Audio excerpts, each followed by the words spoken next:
Hello, everybody. Welcome to Boost Your Employability. Thank you for checking in. I am really excited about today's session, as I am for all sessions. We're going to be chatting to Ladi a little bit later. I'll do an introduction to Ladi and talk a bit about him and where he's come from, and what we're going to be discussing today on the session. So today's session is going to be about Ladi talking to us about his work selling multiple brands on Amazon's retail platform. We'll also be looking at things like behaviors, knowledges, and skills that make you successful and also happy in a role such as the role that Ladi has. And we'll be talking a little bit about how to be an expert communicator and specifically about things like public speaking. So I also want your questions, so that is going to drive much of today's discussion. So please do get those in, and I'll just talk a little bit about how you do that now. So if you're tuning in live and you've registered to and watching through the GoToWebinar app, you can post any questions by clicking on the questions icon on the screen. Do that because that really does get the session going, and you get more out of that session as well. And we'll try and cover as many of those questions as we can.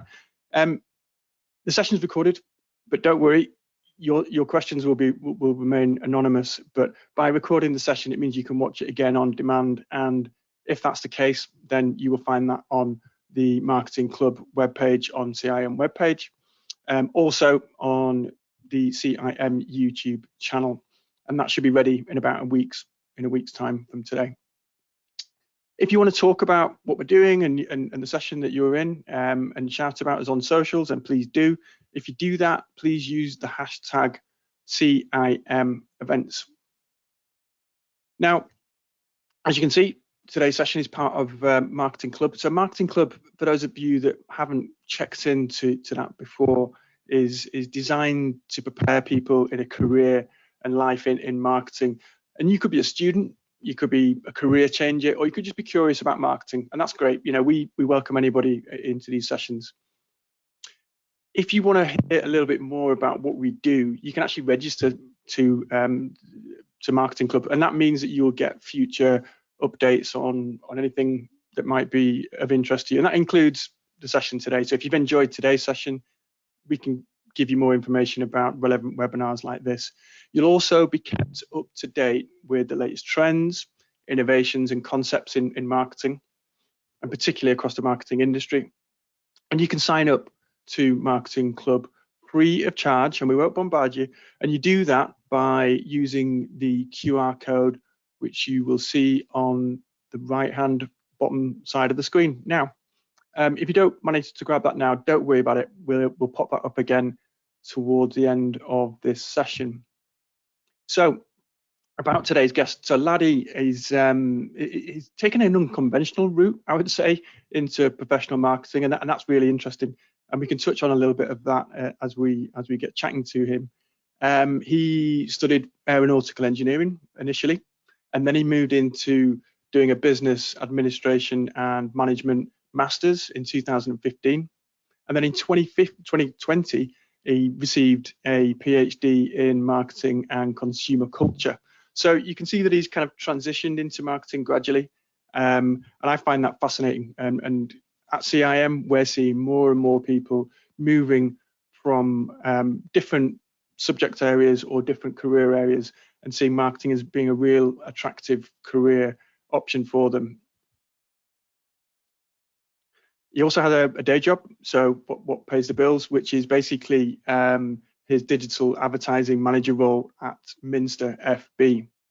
Now, that role is really fascinating. So he's basically leading, he's creating, and he's implementing advertising strategies for the Amazon retail platform, and he does that across a global space. So he works with brands and organizations in the UK, in Europe, US, Australia, and Singapore, so far and wide. He uses a hands-on approach to Amazon advertising, so using things like sponsored ads, so that's pay-per-click, and demand side platforms, so that's the display side of things. And he's responsible for selling over 45 brands for his customers. Brands that include people like Weetabix, Yorkshire Tea, Bayliss and Harding, and Teacup, all very different brands with very different ideas, and it'd be interesting to tease out what that entails and the skills and the capabilities that are required to do that successfully. Ladi's also a CIM associate, so he's a friend of ours. He studied with CIM, and you can check out a little bit more about what Ladi's done and some of his achievements, because he's got lots of them on LinkedIn, and I'm sure Ladi won't mind you stalking him on LinkedIn and checking out what he's been up to. So let's get started. Let's get into today's session, and let's invite Ladi to join. Hi Ladi, how you doing? Hi Johnny, hi everyone. Good to be here. Excellent, excellent. So Ladi, I am, as I mentioned earlier, I'm really excited to get into chatting with you. Before we invite attendees to share some of those questions or dip into some of those questions that are coming through, I've got a few questions that I'll get things kicked off with, because I'm really interested in what you do. It sounds really exciting, and I'm sure that several of our viewers are curious about that as well, and what your role entails. So can we talk a little bit about Minster FB, who they are, what they do, and some of the brands that you advertise and how that works? Yeah, hi. So yeah, Minster FB is an agency out in Southwell, so Nottinghamshire, so about 20-30 minutes from Nottingham city centre. So we are an Amazon agency. So basically, a lot of people find Amazon complicated, difficult to work with, and just generally it's new. It's different from working with other retailers like Tesco or Asda or even Ocado and some of the other online platforms. So they usually need somebody to take them through the process, a little bit of hand holding, and that's what we do. So for example, Frutella on the screen there wants to sell Frutella, their sweets, on Amazon. But how do they get their products on the page? How do they advertise? How do they engage with customers? How do they talk to people on Amazon via Amazon? Because they can do their TV marketing, you know, they have their billboards, they have their radios, they even have social media, they can do all those things by themselves. But Amazon is the new frontier of sales, both online, but also just generally the way Amazon stores and all those new Amazon physical retail outlets function is quite different from the traditional. So that's what we do. But one of the things that keeps us in business, because very soon the client can say, okay, I know how it works now, I don't need your services. One of the things that keeps us in business is that Amazon is constantly changing, constantly evolving.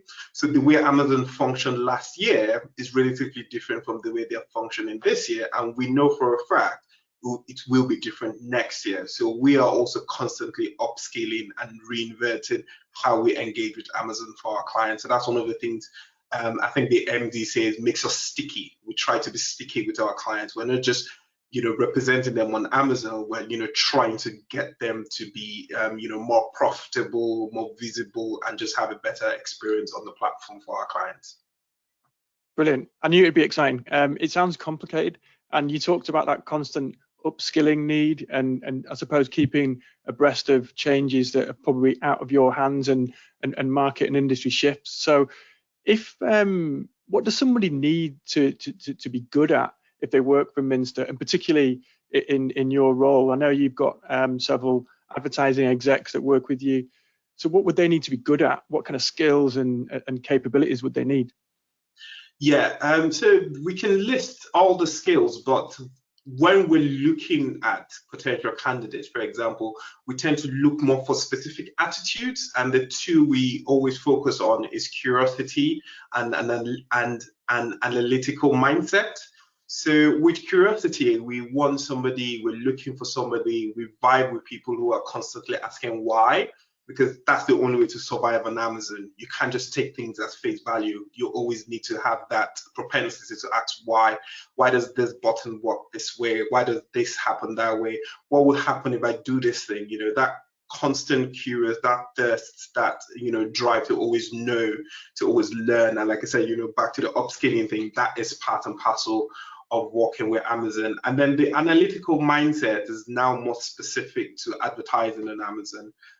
Because with digital advertising generally, it's quite numbers driven. It's lots and lots of numbers, different numbers meaning different things, different associations, and you sort of need to be able to bring all those spreadsheets together to sort of pull out the narrative, to pull out what, what is insight. You need to be able to pull out insight from lots of scattered data, sometimes in different silos. You need to be able to be curious enough to find the silos, but once you found them, pull out the insight from them. So that analytical mindset is the other sort of attitude we're quite keen on. And usually once these two sort of attitudes are in the person, we're quite confident in our training, so we can upskill you, we can give you all the training and all the skills that you need. I think with curiosity, I think that's something you can practice.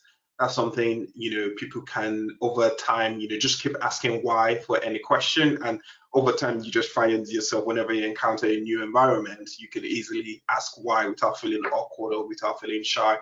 Whereas I do appreciate developing an analytical mindset can be a bit more of a challenge, but I can expand on that on some of the ideas I have in regards to, going down that path.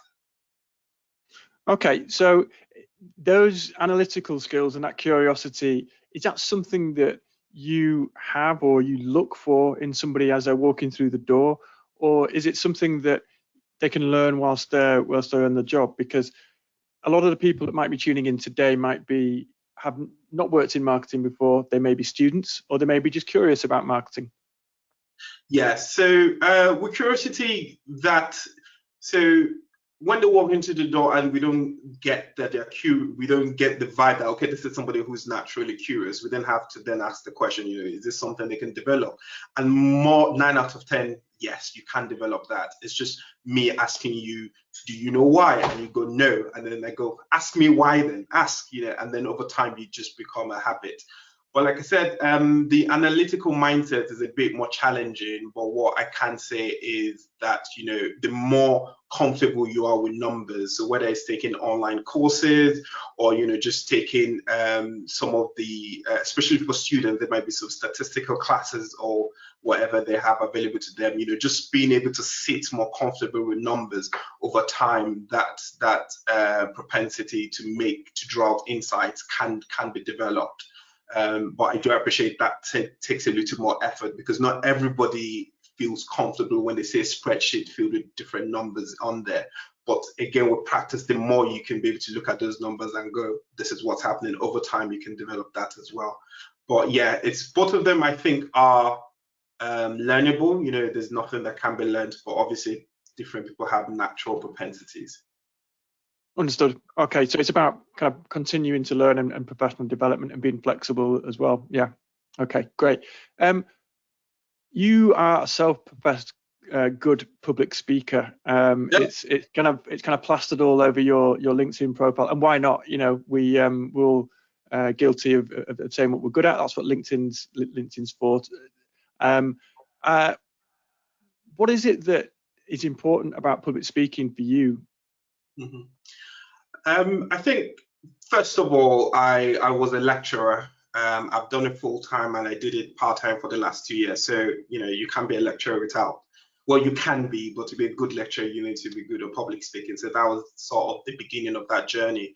But in my current job, public speaking is even more important because, like I said, Amazon is a new platform. So there's a lot of information available, a lot of it quite vague, a lot of it hard to interpret. So you need to be able to communicate that clearly and succinctly to the client. So, we're working on the behalf of this client, and, Amazon is producing thousands of touch points. These are the number of clients looking at your products. These are the number of clients buying. These are the number of clients returning.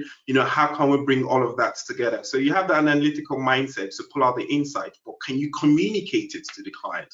Because oftentimes our job at Minster is to interpret Amazon for our clients, because it's not straightforward. It just isn't. It's not designed to be straightforward. So if you can draw out all the insight, but then you cannot effectively communicate that to the client, that feedback loop is then broken. So we need to be able to communicate as clearly as we can, and also so that we can also work better with the client's other external factors outside Amazon. So we can explain, for example, on Amazon, you're actually getting very strong repeat customers. Is that something you're seeing elsewhere? And if it isn't, then together we can collaboratively understand why Amazon is unique and how we can leverage that whether it's just leveraging that on Amazon or how they can leverage that outside Amazon. So that's something else we try to emphasize. We're collaborative both on and off. So if you cannot effectively communicate what's happening on the platform to the clients, then they might as well go elsewhere. Fair enough. And that storytelling and communication is really prevalent at the moment. I know that's we're investing a lot in making sure that people have got the right tools to do that storytelling piece. It stands you out from the competition, right? Yeah, absolutely. Yeah. So public speaking is not something that everybody enjoys doing, and I certainly don't always enjoy doing it. We were talking offline before, and if you don't do it for a while, it's something that kind of slips away, particularly for me anyway. And it did cause a level of anxiety for me at certain points. Have you always been good at it? Was it something that was a bit of a fear for you at any stage? It's always a fear. I was 20 minutes before this webinar, I was nervous. I was anxious. That for me anyway, it never goes away. But I think this is where the resilience comes in, and it's both public speaking and everything else we do at Minster, in the sense that it never works out the first time. You just have to keep going back on and on and on. It just isn't always natural. Even for example, I'm claiming to be good at public speaking, but when we have a new client, I'm a bit apprehensive. Would they like me? Would they understand what I'm trying to say? Would they feel comfortable asking me questions, or would it be difficult? So it's always, that fear, that anxiety is always there underneath the surface. But in terms of actually developing, be more comfortable with public speaking, unfortunately, practice is the only thing that has worked. Maybe there might be opportunity for hypnotism, but generally you just have to keep practicing. One of the advice I can give is, I won't say it's controversial, but it's a bit out there, is you can have a practiced this is who I am spiel you have. So if you're in an interview setting and the person just gives you that horrible open question, tell me about yourself, where do you even start? But if you've rehearsed a version of that, I would recommend a long version and a short version. You have a short version you can say in 30 seconds, elevator pitch basically for yourself. This is who I am, this is why I'm interested, and this is what I can bring to the company, or whatever. A rehearsed version that you can maybe tweak, but it's consistent in different settings. You feel more comfortable speaking, especially if you open with something you've practiced multiple times. And then if they go, oh, actually, that's interesting, tell me more, you then switch to the longer version. So if you've spoken for 2 to 3 minutes on something you're absolutely sure about, you've practiced it, you've probably gotten feedback, the rest of the conversation will be a lot smoother. So I think that's the main thing that I would recommend. Have that this is who I am sort of spiel, long version, short version, and after that you should be way more comfortable. And sometimes the person you're speaking to is just as anxious as well. So have that at the back of your mind. You're not the only one that's anxious. We're all anxious. We're just winging it. The best guidance I was given was by someone close to me, actually, not in a professional setting, and they said that everybody wants you to succeed, and if you could just remember that actually you're kind of the expert in the room, and there's a reason why you stood up there, and use that as a platform to deliver what you want to deliver, and take confidence from that. Easier said than done, I realise, and it took me, like I say, it took me a while to get there. Just a reminder, guys. You can file any questions you've got for Ladi or for me if you want to learn something about CIM. Please do that using the question icon on the screen, just the question mark. It's kind of like an orange in a circle. The other thing I wanted to talk about is like we kind of touched on that a little bit there, but the weakness aspect, and when I say weakness, I like to say it's an area for development, right? So turning something that perhaps isn't something you're so strong at or confident at, and turning that into a strength. Do you have something that you're thinking, do you know what, I'd love to be able to do that a little bit better? And if you do, what are you going to do about it? Yeah. So some of the feedback I've gotten is I can be too verbose, so I go on and on and on and on, especially in Amazon. Like I said, there's lots and lots of information. So when I meet the client, I want to say, oh, look at all this information. Do you know you can do this, you can do that? And sometimes the client can feel overwhelmed. So that's something I'm currently working on, to be more succinct. And then if the client wants more information, I'm obviously more than obliged to respond, but not going there from the get-go and trying to explain everything about Amazon in a 15 minutes conversation. So one of the things we're trying to do about that within Minster is have different sessions for clients where we then go, this is a master class on this very specific topic, this niche topic, and then we go into as much detail as possible. So it's not just me on that masterclass thing, it's the entire business that is currently working on that. So one of the ways to get it out of my system is to have a separate section where I can go into as much detail as I can. Brilliant. And that question wasn't for me to reveal any of your weaknesses here. It's more just to sort of show that we're all human, and the journey you've taken means that you're constantly evolving as well. So hopefully that'll be useful to some of those that are tuning in. I've got a question from somebody that is tuning in actually, and they're asking, what advice do you give to your customers about false reviews from your customers' competitors?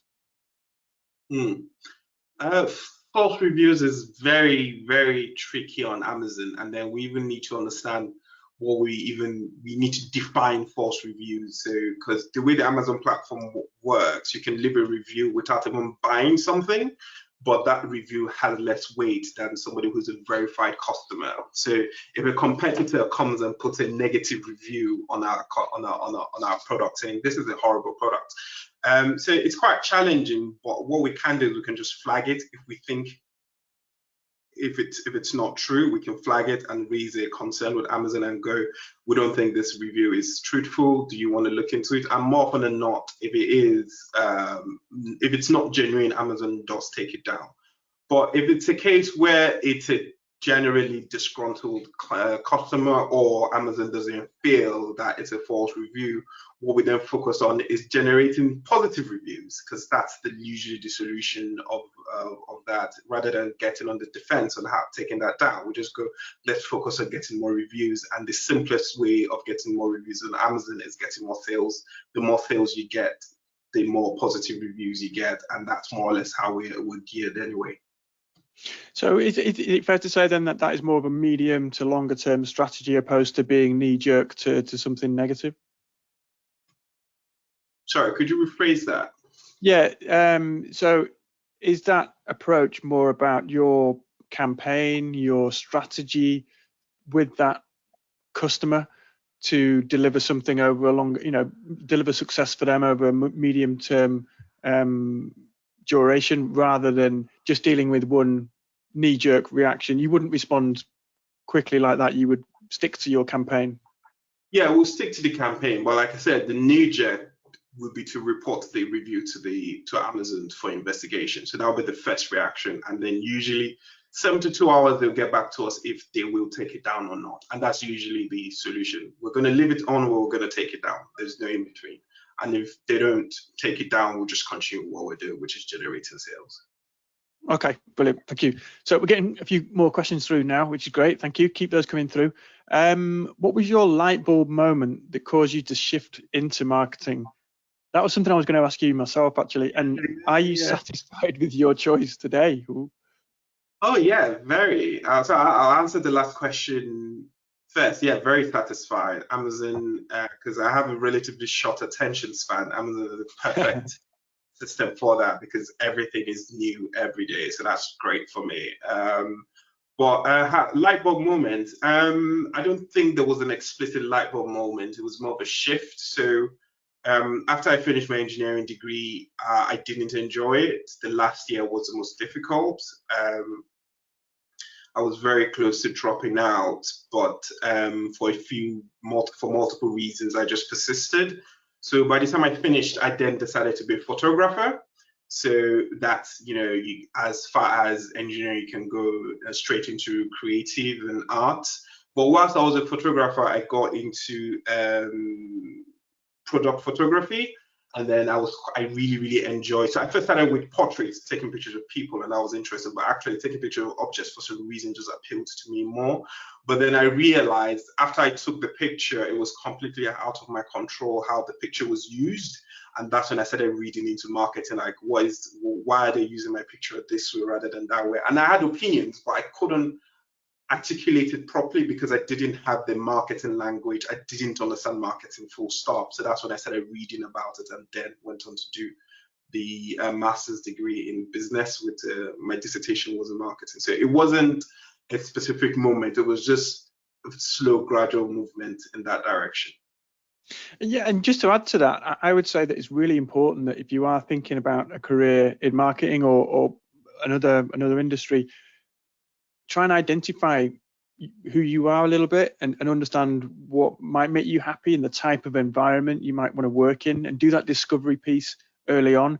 Because we could all look at, somebody that does an amazing TED talk and say, I want to be that person. But actually, if your values don't align to that, and then you're never going to get there. And if you do get there, you're probably not going to be happy and successful when you do that. So do that discovery bit, and check out some of the organizations that you might want to work for, and then you can start to have a think about the types of roles that they offer. So the one I always use, I need to get another one, is if you're interested in sustainability, then someone like Patagonia, the clothing brand, are doing some really good stuff. So you might want to look at what they're doing, for example. Great, thank you. So we've got more questions coming through. So did you have to work your way up to where you are now in this role that you have? And if so, what are the best routes to get into advertising, but also to where you are? Yeah, I sort of did. So when I joined Minster, I was the only advertising executive, and Right. then I became the advertising manager. So I did work my way up, but it's not always like that. Usually there will be more in most of the agencies. There are more steps to get into the advertising manager role. So I did start literally as an executive. So I lead a team of 5 executives. So I always try to remember what my experience was like when I'm giving instructions. So in terms of advice, if I'm sounding like a broken clock now, but it's that desire to learn. So, for example, although I did the PhD and master's degree, I also did a CIM online course. I did multiple online courses. So I first started with the free stuff. So I'm not sure if you've heard of Future Learn. I started and stopped multiple on Coursera and Udemy, but Future Learn just had the platform and the style of delivery that I liked, and that was the one that I first finished. So it was a free course. I did 2 free courses on Future Learn. I was like, okay, definitely I want to do something in digital marketing. And then I went to do the CIM certification, and then I was like, okay, then I paid for the CIM certification. I was like, yes, this is what I want. Then I went to do the degree. So, I never stopped learning. And even in my current role, I still have to get the Amazon sponsored ad certification. That's still a requirement for my role. And Amazon makes it fun that the certification lasts only 12 months. So every 12 months, I need to be recertified. Sometimes I don't have to read the old documents. I just take the certification and I pass, yay. And sometimes I don't pass. I was like, okay, fine. I need to go and refamiliarize myself. So that thirst for knowledge has to be in there, and that's how you grow. But in terms of getting your foot in through the door, especially if you don't have experience, and I know for a fact that's a challenge because a lot of employers will be like, what's your experience? What's your experience? If you can show a thirst for knowledge, and that's with some of the certification. And like I'm saying, don't start with the paid stuff because it's expensive. Some are costing thousands of pounds, some 70 quid. I think my Future Learn certificate was 70 pounds. So you don't even have to start with the paid stuff. Start with the free stuff. And I know Google and Facebook or Meta and Amazon, 3 of them have free versions of the certification. Put that on your CV, put that on your LinkedIn, to show, yes, I don't have the experience, but I'm willing to learn. And this is the evidence of that. Stack as much of those as you can. and then you can get your foot in the door. And then when you're in the room, when you're in the role, you can't stop. You just have to keep, gaining new skills and learning new things. Brilliant, thank you. And on that note, someone's asking specifically whether you can gain that Amazon affiliate marketing badge, if you like, that qualification. Can you do that anywhere? They're asking specifically when you. It's all on your online. The Google Amazon sponsored ad certification. So it can be quite complex because there are about 6 certificates there. So I'll stick to the one, it's called Amazon Sponsored Ads Foundations. I can't remember where foundations comes first or sponsored ads comes first, one or the other, but just Google Amazon Sponsored Advertising Foundation Certificate. That's the one I recommend you do first. And then there's like beginner, intermediate, and advanced. And of course, you can just follow that process, and it's all free. You don't have to pay. But like I said, it lasts only 12 months, but you should be able to get something before it expires. Okay, thank you. And someone's asking trade secrets now, but hidden in a question. So they're asking what technical tools and digital marketing tools and strategies you implement on a daily basis that enhances the platform experience. Yeah, I think I'll just dodge the question a little bit. One of the things I enjoy about LinkedIn is how much people share about what they're doing. And half of it is bragging, let's be frank. They are bragging about how awesome they are. But actually, there are 2 hashtags I follow, one called hashtag Amazon ads, the other one called hashtag Amazon advertising. And there's lots of people just sharing what they're doing. And that's really, really great. It's quite American centric because Amazon is an American company. So a lot of the agents, they're more American agencies than they are British, but it's still people sharing. This is what, literally I did this, cause and effect. I did this, it produced this. I did that, it produced that. So for me, that's a great part of getting new things. But even on top of that, I'm sure there is a hashtag Google ads version, there's a hashtag Facebook ads version. So for me, that's where I'm constantly looking for new things to try, new things to learn.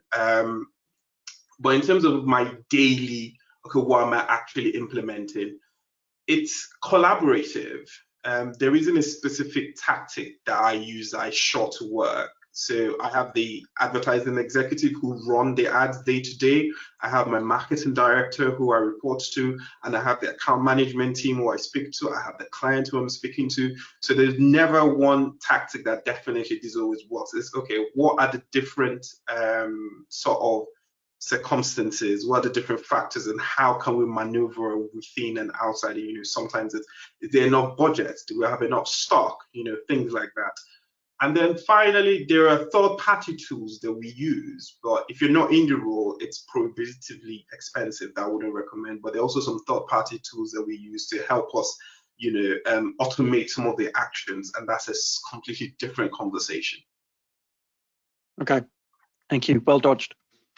So somebody's asking what courses and skills are most important for a person that's planning a career switch. So we've got a career changer asking that. Moving from traditional selling into technology-driven selling like platform. Mm-hmm. Yeah, I'll say the 3 platforms: Amazon, Google, and Facebook Meta.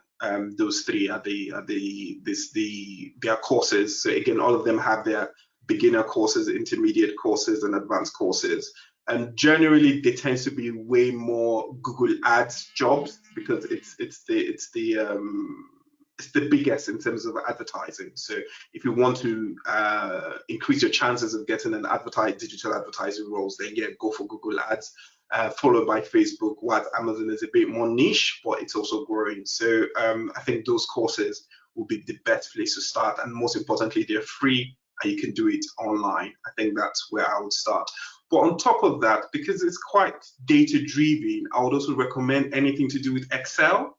So again, don't ever pay for an online Excel course. You don't need to. If they're coming to train you in person, fair enough. But if it's online, don't pay for it.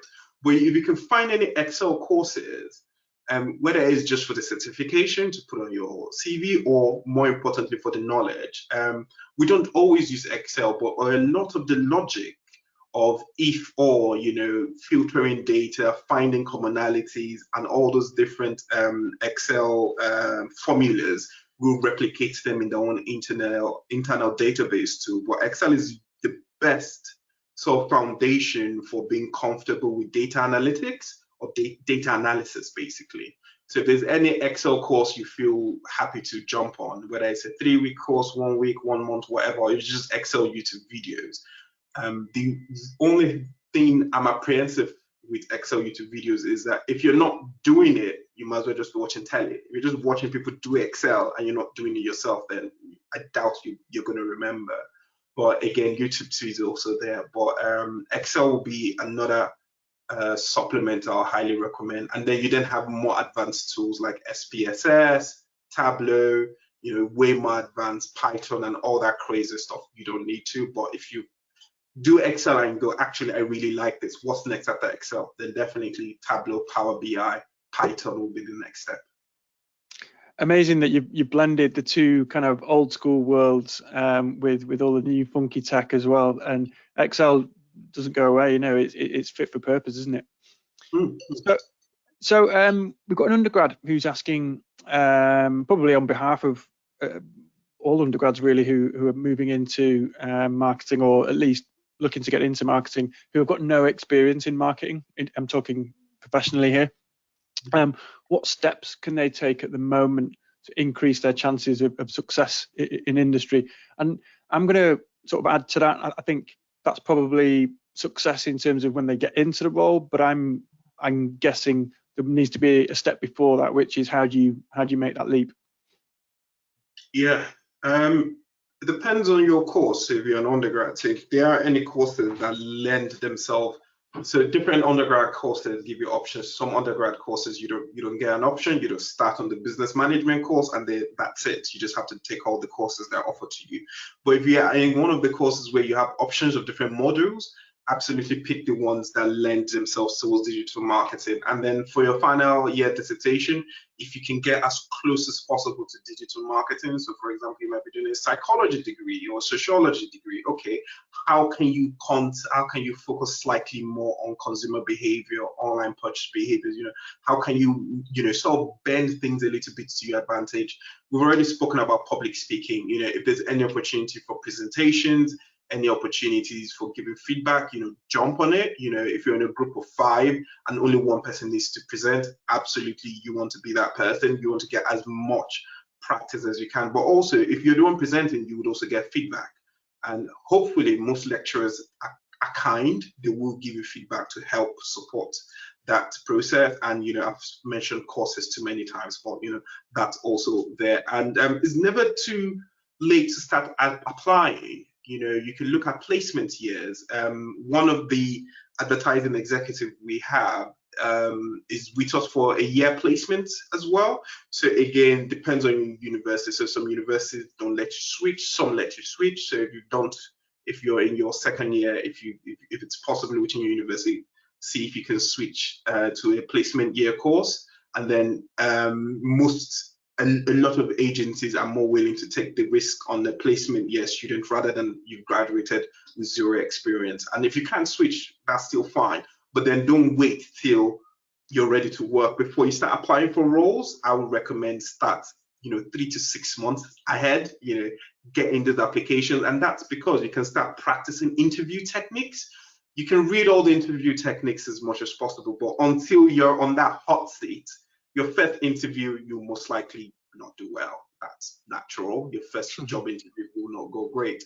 But if by the time you're, 3, 4, 6 months in, you've done 2, 3 interviews, that's when you're ready to go. And of course, be honest in the interview when they ask you, when can you start? Be honest. I can start on this date. And depending on the business's circumstances, they will make their own decision. But the sooner you can start applying, the better. I think a year advance is a bit too soon. But yeah, 3 to 6 months, I'll say, start putting your application out there.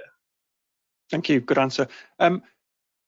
Obviously, we're going to talk about the marketing and technical skills that make people successful in their jobs, but I'm really keen to push those transferable skills as well, and say that that is absolutely key for any job that you do, and Ladi touched on that a little bit earlier. So I would say familiarize yourself with the types of capabilities. So I'm talking behaviors, knowledges, and different skills that are transferable across any sector and industry.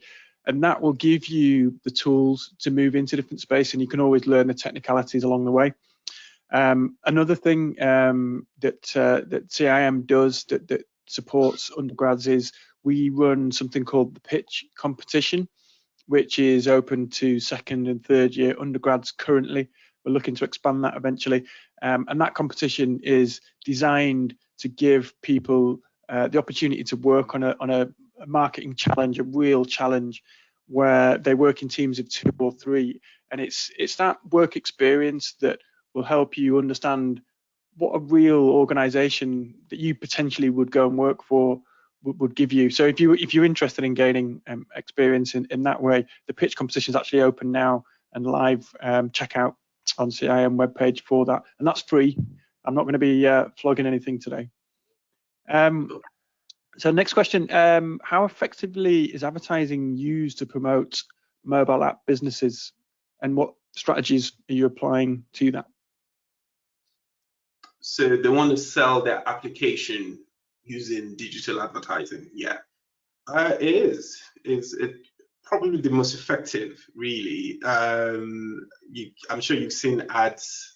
The person who asked that question, I've seen ads for Raid, Shadow Legends. You know, it's everywhere. You can't avoid it. And go look at how many downloads they get per month, millions.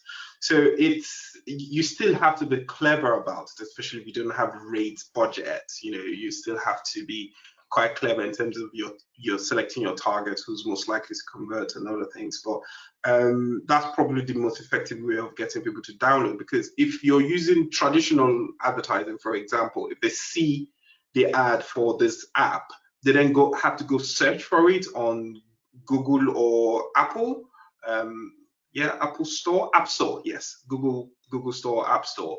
Whereas if it is a digital ad, usually if they click on the ad, it takes them straight to where they can download it, and it's about reducing the friction between creating the demand for your product and also allowing them to get hold of it. So making that journey as short as possible is quite important. And digital, if you're selling a digital software, service, experience, then advertising on digital is probably your best bet, really. Okay, thank you. Got a bit of a juicy question here, and it's probably my fault. I mentioned sustainability earlier. It's quite a hot topic for most organizations, definitely for the brands that you're selling. I'm sure they've got sustainable targets and things like that, or ambitions at least.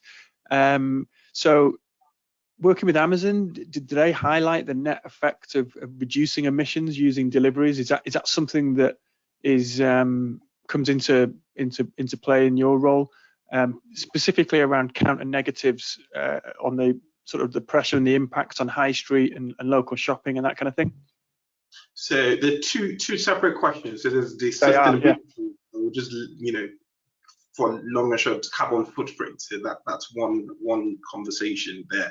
And Amazon is they are doing what they can do. They're looking at a lot of their vans now are electrical, or they're using cooking oil. No, maybe I'm mixing it. Okay, stick to electrical. So a lot of their vans are increasingly electrical vans. And then in terms of even deliveries to their customers, it's still optional. But if you have Amazon Prime, you can select for all your deliveries to come on a certain day. So because of Amazon Prime, you have next day delivery. So you can buy 4 different items across 4 different days. So you're going to have 4 different deliveries, Monday to Wednesday. That's quite wasteful. The environmental impact on that is not nice. So you can say, actually, Amazon, bring all my deliveries in on just the Wednesday. So I set mine on Wednesdays because that's when I work from home. And then if it's urgent or it's an emergency, I can say, for this product, I want it delivered tomorrow. So that's from the consumer side. They have different things that can help to reduce that, environmental impact. And they're also changing their packaging as well. They're trying to use less plastic, more paper, more recyclables. So I'm sounding like an Amazon rep now, and I appreciate it, but that's where I work. I need to know these things.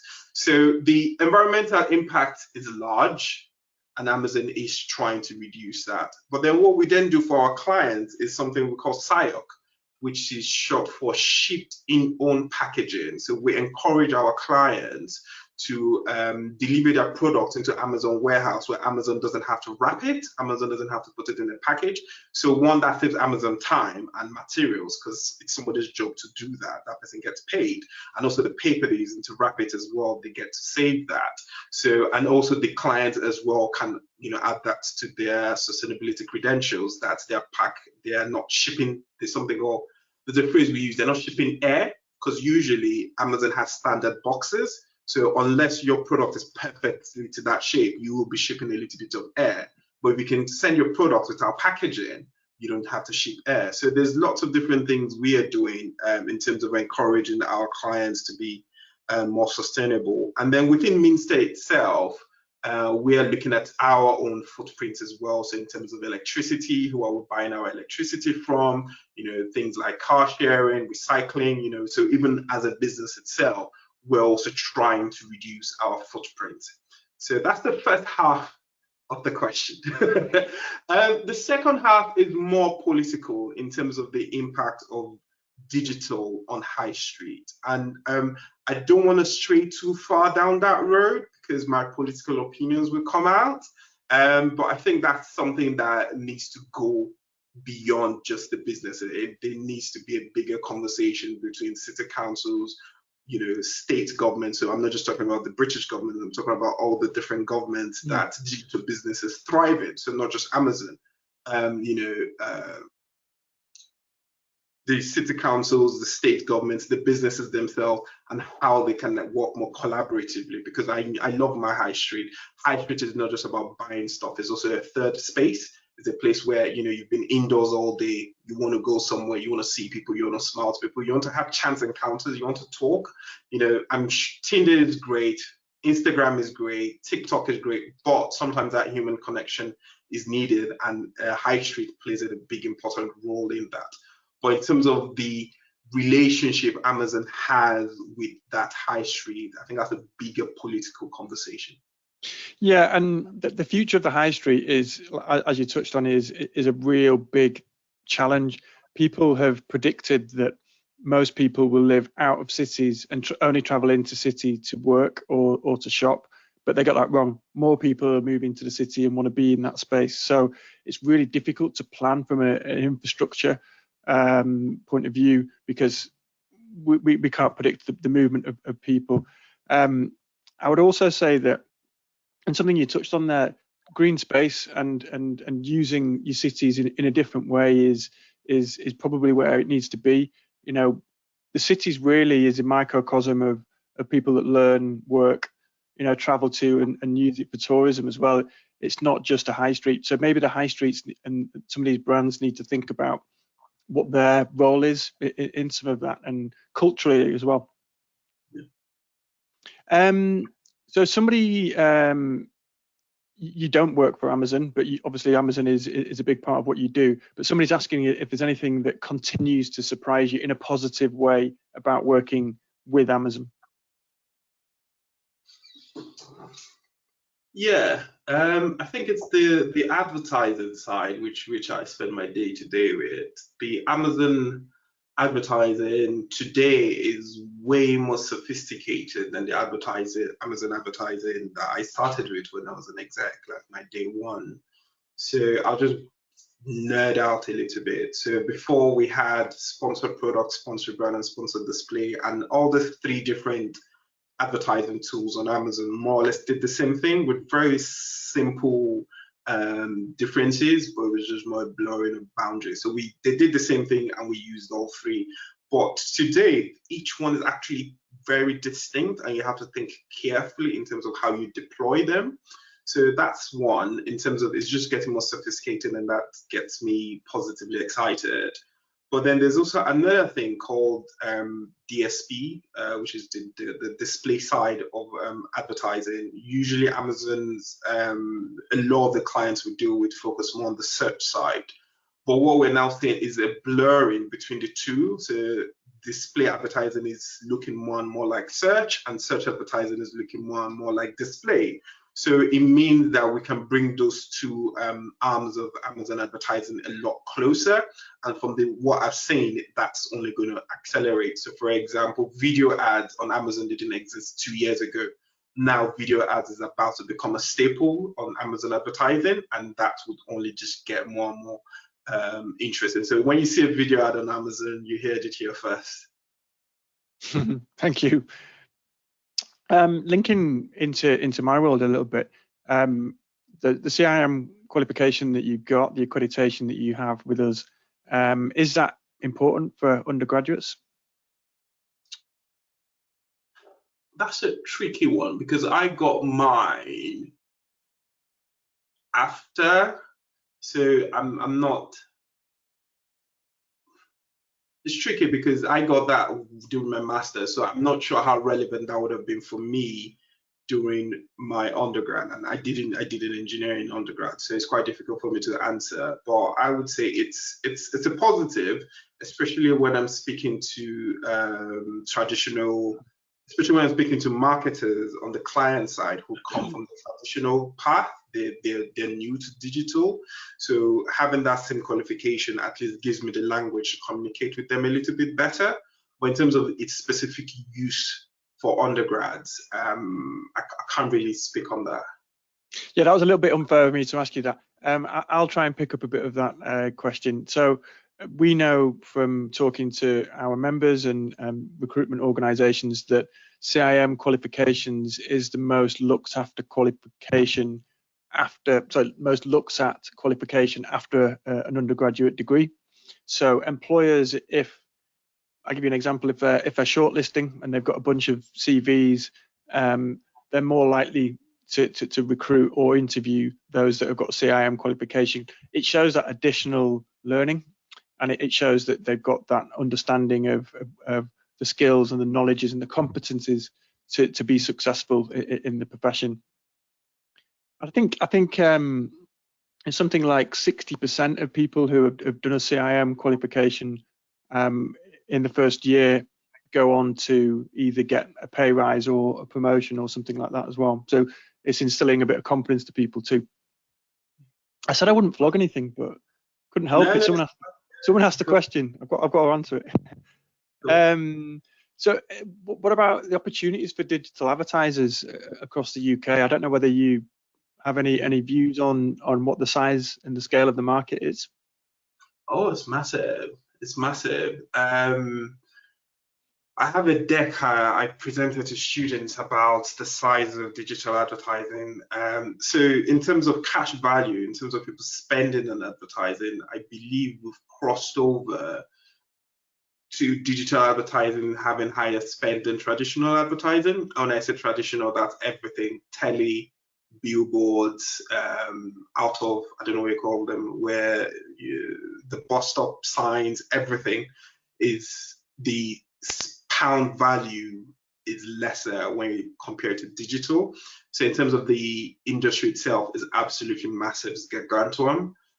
But in terms of the actual individuals getting jobs there, I don't have any values on that. But if a lot of companies are spending more on digital than they are spending on traditional, they need people to manage it. They need people who understand it. They need people who sometimes who are native to it. So that's where the rare occasion where being young is an advantage, because a lot of young people are native to digital, the digital ecosystem. The statistics, something like 5 to 8 hours on the 25 is spent online, so you already have the advantage there. So there is a lot of opportunities, I'm sure of it. And like I said, it's also broken down. So you have the Google ecosystem, you have the social media ecosystem, currently led by Facebook, but TikTok advertising is a fast rising platform. We have a lot of clients sending traffic from their TikTok to Amazon. A year ago, I'll have said that's a silly concept. So there's always that, there's always something new on the horizon as well. So yeah, there is a lot of opportunity out there. And one of the good things about digital is you also have a higher chance of finding either a work-at-home job or a flexible role. So I'm currently flexible, I go in twice a week, but I know there are many, many digital advertising jobs that are purely remote. And again, I know that's something a lot of young people are quite keen on. But even just the industry as a whole, yeah, it's massive. Yeah, exactly. And we're seeing a huge demand for digital skills in the UK, regardless of whether that's marketing or advertising or otherwise. So absolutely do concentrate on those digital things at the moment. You'd be daft not to. Again, going back to transferable skills, you know, they are really important, and there are lots of them. And but I would definitely do some research around the types of transferable skills that people need. We're probably going to have chance for maybe one question before we wrap up. So somebody's asking about what employers look for when hiring graduates. Now, that's quite a broad question because it depends what the role is, depends where they've come from. So do you want to have a stab at that one? Yeah, I think we've sort of touched on it multiple times, but I think that you know, whether it's the CV or that this person is willing to learn, this person wants to learn, this person isn't just applying for a job because they need one, and that can be communicated in multiple ways. So it's like, this is some of the courses that you can put on your CV, and also the kind of questions you ask as well during the interview, because sometimes the interview is both ways. We always forget at the end of the interview when they go, do you have any question? And I'm caught on that way, like, oh yes, I'm supposed to have a question. You know, prepare for that. Ask questions that suggest you're genuinely interested in the business, and not just in the business, in exactly what they're doing, what's their core proposition, and you're interested in that. But from a CV perspective, you just need something on your CV that makes you slightly, you know, slightly. I don't want to say slightly different, because it means you need to say everybody else's CV, but something that suggests you're not just, you know, going through the motions. Yeah. Okay, thank you.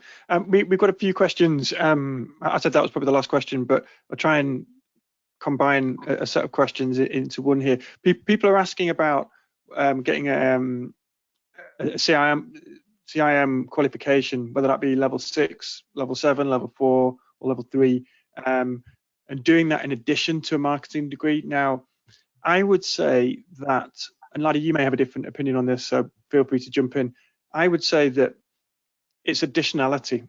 So there's no point doing 2 courses at the same and gaining skills from 2 different organizations at the same, but actually look at what you've learned and look at what you want to learn that's in addition, and choose a pathway that gives you that additionality.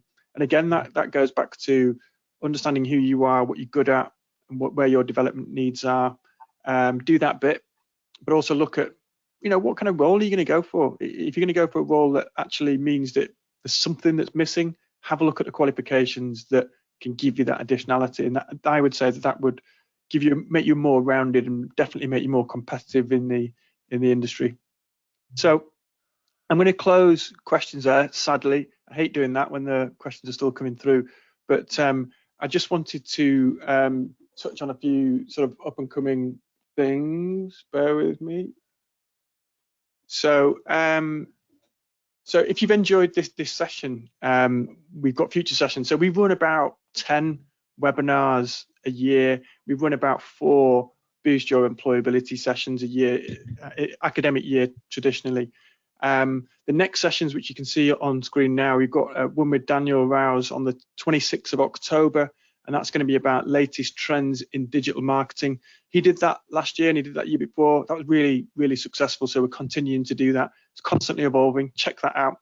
And again, Boost Your Employability. The next session I'll be hosting will be on the 7th of December, and again at 1 o'clock, and we'll be talking to somebody who employs over 100 people remotely, and those people don't have an office. They work all over the world, and they work on people's brands and things like that. So that's really interesting. And Ladi touched on that kind of remote working aspect. Now it really does change how we recruit.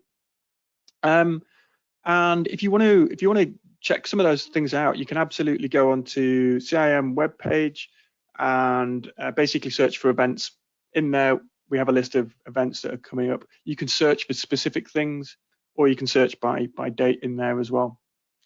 And finally, we will be emailing you a short survey that helps us decide what we do going forward. So we want to hear what's good, what's bad, what you want more of, what you want less of, and that'll inform future discussions and also the types of guests that we get on. You might want Ladi back on. You know, the questions were still coming through, so we could probably try and arrange that. I don't know. He's smiling, but we'll see. That